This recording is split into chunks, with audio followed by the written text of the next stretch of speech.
Hey guys, Zichi here. In this video, I'm going to be covering a deck tech on Muldrotha, the Gravetide, probably one of the most popular Sultai commanders out there.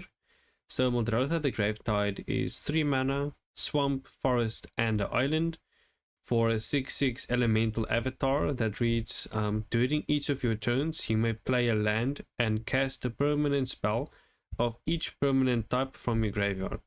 So Muldrotha is a very popular graveyard based commander, using the graveyard using a graveyard as like a hand, unless someone exiled it, which sucks, but use your graveyard as a like a second hand, and then you get to a good point by milling your deck, um placing stuff in your graveyard, recurring abilities like let's say a caustic caterpillar, sacrifice to destroy target artifact or enchantment. You can use this to recur spells like flashback marauder, but we'll get to that in a second. So first off, I have a lot of synergies going on in the deck. One is Playcrafter and where is it? And Fleshbark Marauder to pay 3 mana, play a creature, and when they enter, each player sacrifices a creature. And then you have just a quick rundown, like stuff like liquid metal coating that turns a permanent into an artifact in addition to its other types. And then you play stuff like acidic slime, which destroys artifact, enchantment, or land. So let's hop into the deck. So first off, we have acidic slime, which is a 5 mana 2/2 ooze with depth touch, and reads, when acidic slime enters the battlefield, destroy target artifact, enchantment, or land. Then we have Arbor Elf, which is a 1 mana elf druid that taps to untap target forest. We have Bramble Familiar, one of the new cards from Wilds of Eldraine. For 2 mana, you can cast a 2/2 mana dork that taps for green, and then you pay 2 mana, tap it, discard a card, and then you return it to a hand. And then to play its sorceries cost, you pay 7 mana, and then you mold 7 cards, and then you put a creature, enchantment, or land card from among the mold cards onto the battlefield. Which is kind of good because you can recur this in a lot of ways. You can pay 7 mana, use the ability, the adventure cost, and then you can play it for 2 mana, you get a mana dork, and then for 2 mana and you tap it, you discard a card to return it to your hand, and then you can mill again, and then have the adventure cost going off again. Then we have Caustic Caterpillar, which is a 1 mana 1/1 insect. For 2 mana, you sacrifice it to destroy target artifact or enchantment. With Muldrotha, you'll recur this a lot. Then we have Dawn-Threaded Elk, which is a 2 mana 2/2 elk. But for 1 green, you sacrifice it and then you search the library for a basic land card, put it onto the battlefield, tapped, then shuffle.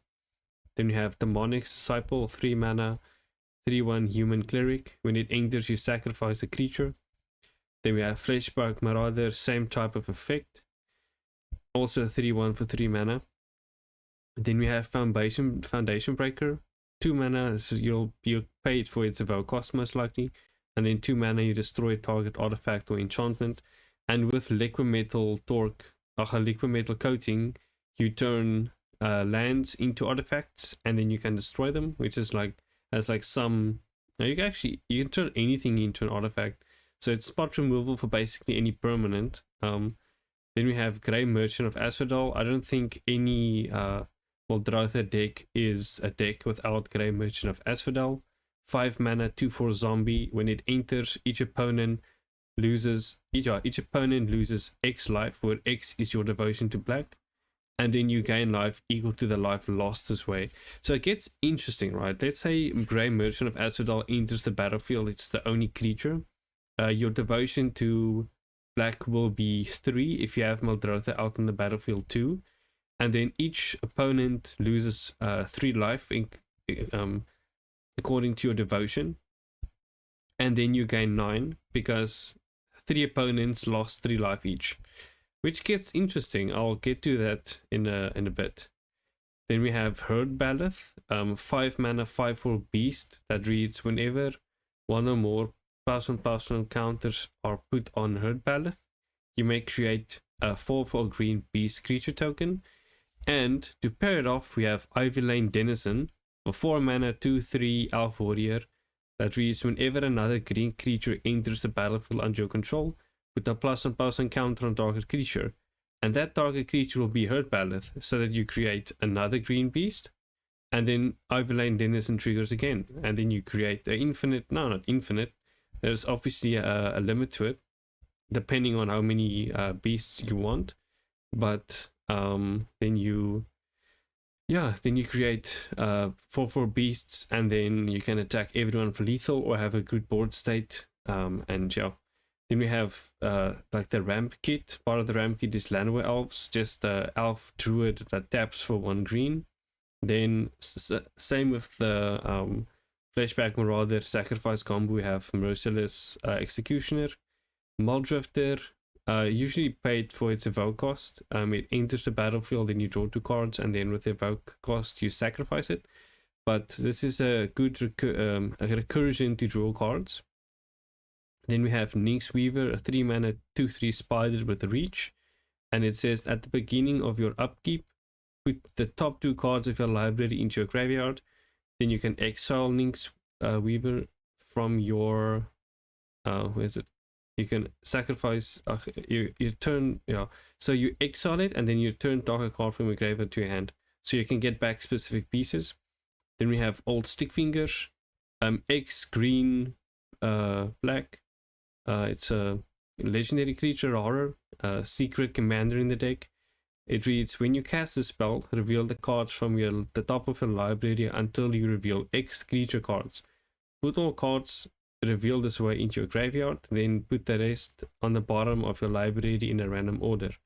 Old Stickfingers' power and toughness are equal to the number of creature cards in your graveyard. So if you, let's say you pay X for 5, you mill 5 creatures and then put the rest at the bottom of your library, and then Old Stickfingers' power and toughness grows. Then one of the better cards in a deck like this is Auric Loremage. It's a 4 mana 3/3 human warlock that reads, it doesn't read, but you tap it to search your library for a card, put it into your graveyard, then shuffle. If it's an instant or sorcery card, put the +1/+1 counter on Auric Loremage. But in a Muldrotha deck, you'll put a permanent in your graveyard, and then you just reanimate it with Muldrotha. So this is just it's a tutor with steps, but you can do it more than once. Let's say you tutor 3 cards over 3 turns, or you have a way, let's say you have a way to untap it. I don't think this deck runs away like that, but if you manage to untap it, or untap it at your in your next turn, you can just tap it to tutor for a card, put it in your graveyard, and then reanimate with Muldrotha. Then we have Paradise Druid, 2 mana, hexproof, and it taps for any color. It only has hexproof if it's untapped. So if you tap it, someone can ping it or destroy it. Then Playcrafter, 3 mana, 3/2 that enters the battlefield, and each player sacrifices a creature, or each player who can't discards a card. So you'll always sacrifice it to itself unless you have another card, but for the recursion you will want to sacrifice it yourself. But if other players can't, they discard a card, so you always get value out of it. Then we have Reclamation Sage, a 3 mana 2/1 Elf Shaman. When it enters, you destroy target artifact or enchantment. Again, with liquid metal coating, you turn permanents into artifacts and then you destroy them. Then we have River Kelpie, quite cool actually. I didn't even know this was a card, but for 5 mana you get a 3/3 beast, and it reads, whenever Kelpie or another permanent is put into play from a graveyard, draw a card, and then whenever a spell is played from a graveyard, draw a card. And it also has persist. So if it dies, it comes back with a -1/-1 counter on it, and if it dies, you can just play it from a graveyard with Muldrotha. Then Spore Frog, so good. I don't even think you build Muldrotha without including this in the deck. It's a 1/1 frog and then if you sacrifice it, you prevent all combat damage that will be dealt this turn. Usually you play it if someone's attacking you with lethal force, or you want to politic, you can just say, listen, don't attack me next turn, I'll keep you alive with a spore frog. And yeah, and then you can just play around that. Then we have Springbloom Druid, 3 mana 1/1 elf druid, and when it enters you may sacrifice a land. If you do, search your library for up to 2 basic land cards, put them on the battlefield tap, then shuffle. So 3 mana, sacrifice a land to tutor for 2 basics, and they enter tapped. But this also places a land in your graveyard to reanimate or play again with Muldrotha.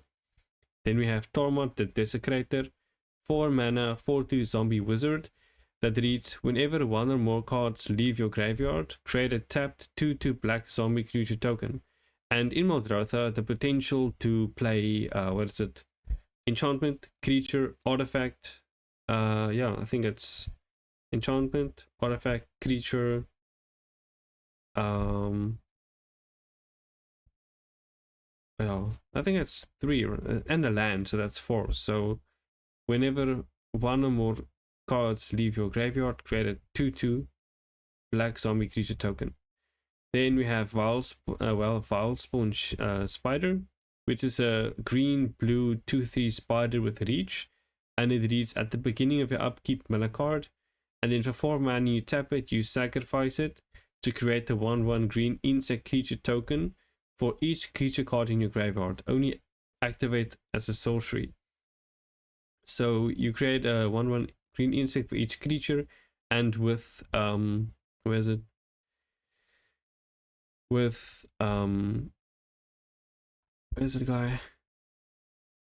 Oh, with all stick fingers you can get a lot of creatures in your graveyard. And then we're going to get to sorceries. There's not a lot of sorceries in the deck because I wanted everything to be reanimated with Muldrotha. But we have Diabolic Tutor. Looking for a card for 4 mana, you put it in your hand and shuffle. We have Illicit Shipment, which is a 5 mana tutor, and it has casualty 3. So you sacrifice a creature with power 4 or greater, and then you copy the spell. You have Rampant Growth for some mana fixing on low converted mana cost. You search for a basic land, put that card in the battlefield, tap, and then shuffle. You have Razakev's Right, 5 mana, search for a card. And then it gets quite interesting. We have Worm Harvest. For 5 mana, you may play this, and then you create a 1/1 black-green worm creature token for each land card in your graveyard. And it also has Retrace. So Retrace can be cast by discarding a land in addition to its paying its other costs. So 5 mana and discard a land, then you can play this. Stays in your graveyard. You will get a lot of lands in the graveyard too, so it just adds up and gains value. Then we have Naturalize, 2 mana, destroy artifact or enchantment. We have Negate, we have Return to Nature, 2 mana, destroy target artifact, enchantment, or exile a card from a graveyard. Sometimes very relevant, especially if someone's targeting something in a graveyard. Then we have Sinister Sabotage, which is a 3 mana counter spell, but Surveil, and it has Surveil 1. And then Supernatural Stamina.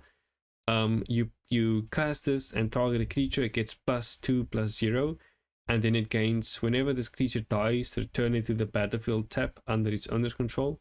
This is basically for the sacrifice effects like Fleshback Marauder, Plaguecrafter, just to recur them twice and then have people sacrifice 2 creatures on a turn. Then we also have Village Rites, which is 1 mana instant that lets you sacrifice a creature and then draw 2 cards.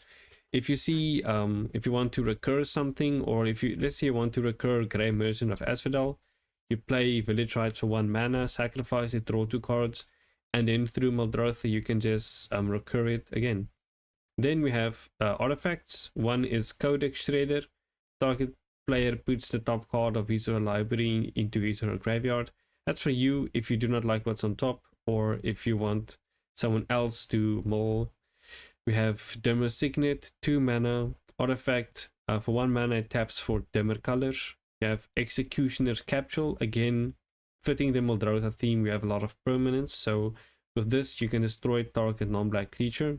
If you sacrifice it for 2 mana and you tap it. Then you have Golgari's Signet, just more ramp. Liquid metal coating, something that I mentioned a lot in this video. You turn target permanent into an artifact until end of turn. You have Plague Boiler, some ward wipes if you do need them, and it's also recurable. So at the beginning of your upkeep, put a plague counter on Plague Boiler. For 1 generic black and green, you can put like a plague counter, right? Plague Boiler, or remove a plague counter from it. So you can pay 3 mana, remove a counter or add a counter, and then if it has 3 or more counters, you sacrifice it. If you do, destroy all non-land permanents. It's like a massive board wipe. We have Simic Signet, for 2 mana, taps for 1 and then adds green and blue to your mana pool. Good old Soul Ring. I don't think a Muldrotha deck, being that high mana cost, would be complete without the Soul Ring. Then we have Soulguide Lantern. When Soulguide Lantern enters the battlefield, exile target card from a graveyard. You can tap it to have each opponent exile their graveyards, and then for 1 mana you can sacrifice it to draw a card. Also good recursion, especially in a Muldrotha deck that plays from the graveyard. You can exile opponents' graveyards, or you can recur it to just draw a card each time. Then we have Abundance, one of my favorite enchantments in green. If you would draw a card, you may instead choose land or non-land card and reveal the top cards from your library until you reveal a card of the chosen kind. Put that card into your hand and put all other cards revealed this way on the bottom of your library in any order. So I want to just jump to something else while talking about this card. The reason I added this card and Abundance together is they do work well together. Azur's Reading says it's a 4 mana enchantment that reads, players play with their hands face up. In other words, they play with your hands revealed. Whenever another player draws a card, any other player may pay 2 life to force the drawing player to discard that card. So if someone goes to draw any card like whatsoever during the game, you can pay 2 life to have them discard. The same counts for anyone else. This is a very good spot for a Muldrotha deck to be in. If someone's paying 2 life for you to just discard something to your graveyard, with Muldrotha's effect, you can just recur it with Muldrotha herself. Then we have Chronic Flooding, which is a 2 mana aura that enchants a land, and it reads, whenever enchanted land becomes tapped, its controller puts the top 3 cards of his or her library into his or her graveyard. Then we have Crawling Infestation, 3 mana enchantment. At the beginning of your upkeep, you may mill 2 cards. Whenever 1 or more creature cards are put into your graveyard from anywhere during your turn, create a 1/1 green insect creature token. This ability triggers only once each turn. And then like a little better one, we have Crawling Sensation, which is also a 3 mana enchantment that reads, at the beginning of your upkeep, you may put the top 2 cards of your library into your graveyard. Whenever 1 or more lands cards are put into your graveyard from anywhere for the first time each turn, create a 1/1 green insect creature token onto the battlefield. And some of the ramp, just because the deck is 3 colors, I chose this form of ramp. It lets your lands tap for any color, or adds an additional mana of any color. We have Gift of Paradise, lets lands tap for 2 mana of any one color to your mana pool. We have Hesitation, a little bit spicy, especially with Muldrotha. It's a 2 mana enchantment that reads, if any spell is played, counter that spell and sacrifice Hesitation. Now, this includes every spell, every spell played. And it sits on the battlefield till someone plays a spell and it gets countered. It's not a May ability, so it does get countered. And then with Muldrotha, you can just recur it, obviously. Then we have Colony Heart Expedition, which is a 2 mana enchantment with landfall that reads, whenever a land enters the battlefield under your control, you may put a quest counter on Colony Heart Expedition. Remove 3 quest counters from Colony Heart Expedition and sacrifice it. Search your library for up to 2 basic lands, put them on the battlefield tap, then shuffle your library. And again, this is recurable with Muldrotha, so you can keep on using its ability. It's also just very good even for a once-off payoff. Then we have Omen of the Hunt, 3 mana enchantment with flash. When it enters a battlefield, you may search your library for a basic land card, put it in the battlefield tap, then shuffle your library. And then for 3 mana, you can sacrifice it to scry 2. I do not need to say this every time, but it is recurable with Muldrotha. Same as Omen of the Sea, 2 mana enchantment with flash. When it enters the battlefield, scry 2, draw a card, and you can also sacrifice it to scry 2. Then we have Seal of Doom. It's an enchantment that reads sacrifice Seal of Doom, destroy target non-black creature, it can't be regenerated. Then we have Seal of Primordium, which is a 2 mana enchantment that says sacrifice it to destroy target artifact or enchantment. Seal of Removal, 1 mana, bound, sacrifice it to return target creature to its owner's hand. Then a very good card in this deck is the Eldest Reborn. 5 mana, each opponent sacrifices a creature or planeswalker. Each opponent discards a card. Put target creature or planeswalker card from a graveyard onto the battlefield under your control. And it's a Sega, so turn 1, each opponent sacrifices a creature or planeswalker. Turn 2, each opponent discards a card, and then you reanimate any creature or planeswalker from a graveyard. So it's anyone. Then Verdant Haven, again with the land ramp for 3 mana, you enchant land. Whenever enchanted land is tapped for mana, its controller adds 1 mana of any other color to his or her mana pool, and you also gain 2 life when it enters.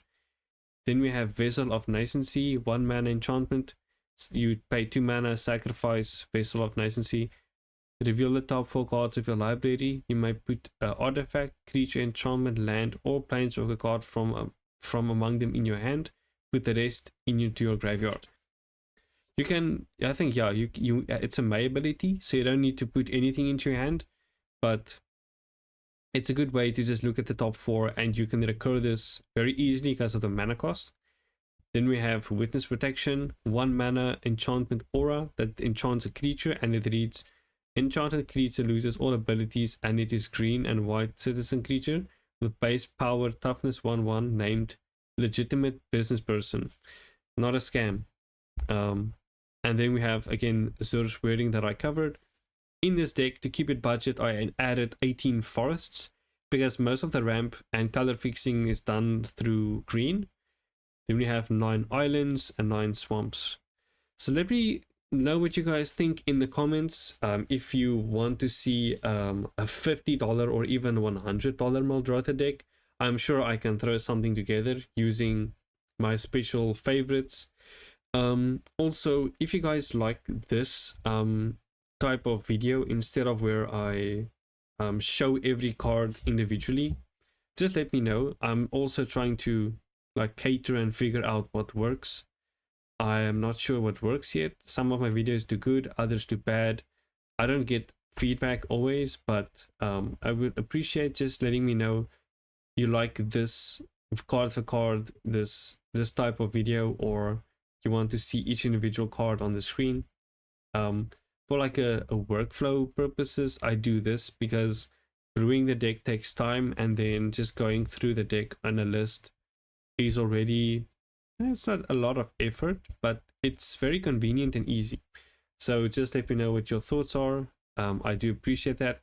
If you're not subscribed, please subscribe. I make $25 deck decks. I make pauper lists, explorer decks. I just magic. I mean, if you want to subscribe to a magic channel, subscribe to this one, and I'll see you guys in the next video.